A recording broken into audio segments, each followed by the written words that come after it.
even in the presence of the Lord. Open up your eyes. You've exited the exile. It's around 800 BC. And imagine, if you would, come sit in Sunday school with me at the First Baptist Church of Israel. Today, your guest preacher is either Amos, Hosea, or Elisha, these three traveling prophets who have been traveling and journeying in and around Israel or Spain, sharing the Word of God. Why? Because the children of Israel have begun to go backwards over what they've heard from these prophets, because they've triumphed over their enemies and have found some newfound power. Relieved of numerous foreign pressures, the nations began to go back on God because they wanted a God to help them fight against systems, but they didn't want a God to be a God of relationship. Doesn't that sound like our world today? We want a God to help us fight and get things in our lives, but we don't want a God we can talk to on a regular basis. You might as well talk back to me. We want a God that can help us fight some things, and we don't want a God we can talk to and pray to and talk about on a regular basis. The children of Israel have wanted a God that helped them fight through stuff, but they didn't want a God of relationship. So as a consequence, this leads God to call these prophets to give a word to the people, to have a chance to turn their eyes and their souls back to God.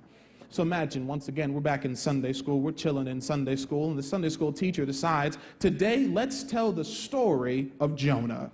So teacher, we've heard about Jonah. We all chime in because Jonah is a contemporary of our preacher this morning, Hosea or Amos or Micah. So he's a contemporary of our preacher. But because we're smelling ourselves, teacher, let's talk about Micah's God. Let's talk about Micah's friend named Jonah. Because teacher, I want to be like Jonah when I grow up. Because understand, Jonah at this time was looked at the same way we look at Superman. Because we don't think we can be it, but we can talk about it and say he did some stuff that if anything lined up perfectly for me, I could be like Superman. So teacher, you know what? I want to be like Jonah. See, they heard about this Jonah. He heard from God to go down to Nineveh, but he didn't go. He went the other way and went to Tarshish. Teacher, we know about Jonah. So the teacher begins to scoff at us and tells the story again, tells us about how Jonah heard from God to go down. And one classmate stands up and starts laughing sarcastically and says, teacher, I want to serve a God like that.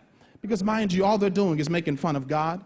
Because here's this God figure who opened up a belly of a whale. Here's this God figure who put Jonah inside of a whale. And the class laughs because as Micah's going to preach to us this morning, we can laugh about Micah's God because this is the same God that this Jonah character serves. This stuff is impossible. This can't really happen. And then, Pastor, you know how every class always has that one smart person who sits in the back of the classroom and they think they know everything. And that smart person stood up and said, teacher, I get why we make fun of Jonah, but I got a question. What about the fishermen?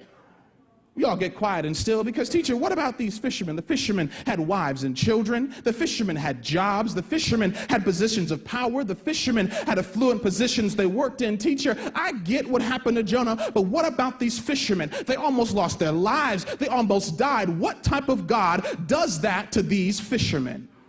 Pastor, as I wrestle with this text, God arrested my attention because I believe so often we look at Jonah, what God did with Jonah, but what amazes me is when I put myself in the shoes of these fishermen.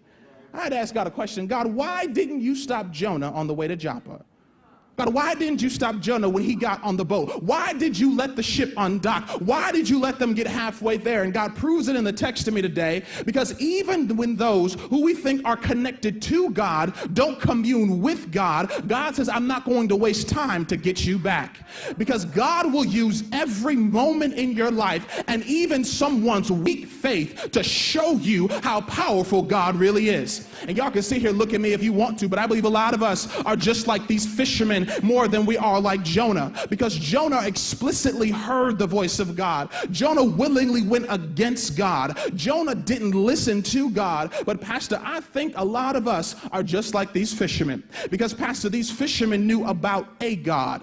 Their conversation with Jonah meant they knew God existed, but they willingly decided to serve a different God. That sounds a lot like us, doesn't it? We know God exists here on Sunday morning at 11:15. We know God exists, and that's why we have a Bible on your middle table, but we like to serve other gods. Gods of relationships, gods of money, talk back to me, gods of sex, I wish you talked to me. It sounds a lot like us. See, Pastor, not only did they know about God, but they didn't serve God. They had work on the ship, and they thought that the ship was going to be the thing that could get them where they wanted to go, because they didn't know that storms could stop them.